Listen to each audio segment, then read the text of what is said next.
This area is the 4 dunes at Southwest Rocks, and it's an area we've been working for many years doing Bitou bush. It was originally very densely infested with Bitou. Most of the large plants had been controlled, and about a year ago we got a fire through here which was not a planned fire. And the advantage for us is that this follow-up that we're going to do today is probably one of the last we'll have to do for a while, because the fire stimulates all the seed bank, both the native and the Bitou bush, and by going through and removing all the small seedling Bitous, we hope that we will have this area stable for many years to come. One of the issues for us coming through here, and we have about 25 people here today, is that yes, there are a lot of Bitou bush, but there are also a lot of small native plants coming up together. And for instance, here's a small Bitou going in amongst a Stephania, a little snake vine. The critical thing for identifying a seedling Bitou bush is you have hairy new growth right in the tips of the leaves. And one of the other things, if you crush it, it smells a bit like carrots, but that's a bit variable. This, fairly obviously, the leaf of the Stephania is quite a different shape to the Bitou.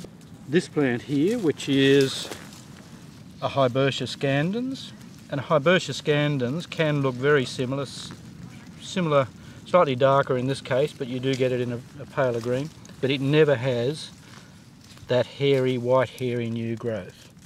It also has a more reddish stem than the Bitou bush. The Bitou bush has a bit of red on it, but as you can see, if that's growing next to that young Hibertia, it can be very easily confused. Now here we've got a young Banksia coming up, a Bitou bush, a Banksia, and an acacia over here. So working in an area like this, it's very important that we don't damage the native plants, but that we do get this Bitou out, because the Bitou has the ability to grow much faster than both the Banksia and the acacia, and very quickly, if you have half a dozen seedlings of Bitou around here, they very quickly shade the native plants out.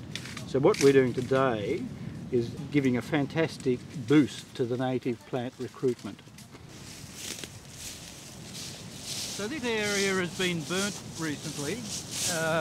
We've had 2 fires in the last couple of years here, and hence we ended up with this large open area of blady grass, which is not the normal plant community we'd expect on this front dune. It's a product of having quick fires in quick succession, and what we're trying to do is to encourage the woody plants such as the acacias, the Banksias, some of these native vines, to cover this area and shade out the blady grass, and eventually get a much more resilient dune vegetation growing. So not only does blady grass like this open condition, but so does the Bitou bush. And if you look over in this section here, you can see dead wattle, the dead wattle here, but underneath you'll see there's quite a few young Bitou bush. What we do is we hold them down low and just hand remove them. But if we didn't hand remove these, what would happen is the Bitou bush would gradually dominate this area. And yes, it would crowd out the blady grass, but it also crowds out the seedling wattles, which are coming up underneath here as well. So what we're trying to do is shift the balance towards the native plants rather than the Bitou bush. This is a Bitou bush, and here is a very similar looking leaf of a scaevola.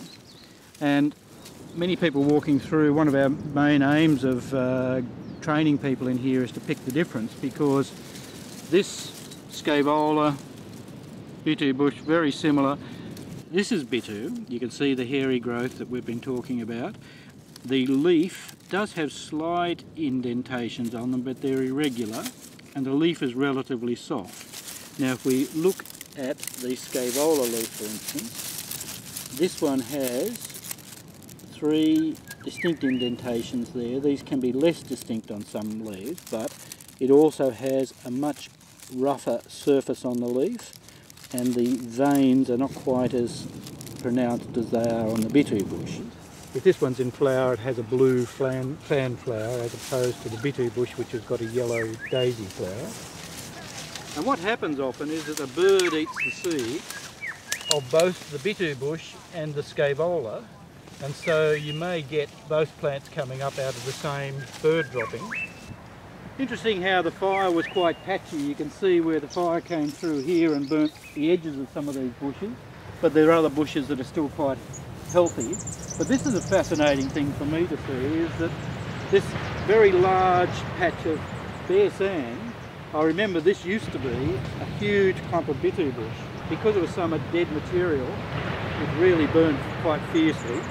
But the great thing for us is that when I look on the ground here, we've got small banksias, we've got Herbaceous gambas, we've got lots of little Bitou bush seedlings like there. But right next to the Bitou bush seedlings, I've got an acacia, I've got various native grasses coming up. So this area, once we weed this and get rid of these few little Bitou bush seedlings, it's going to come back fantastically well with the whole suite of the native plants that grow around. And we see a few of these patches through here, and that tells me these were once big patches of Bitou bush. So very reassuring to see that.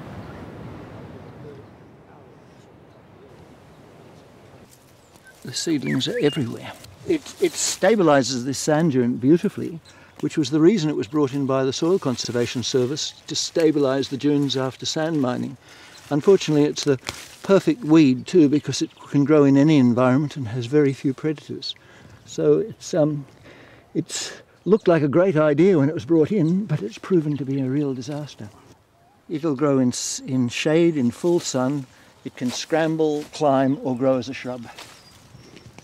So that's its problem. It's just too good. It's too efficient.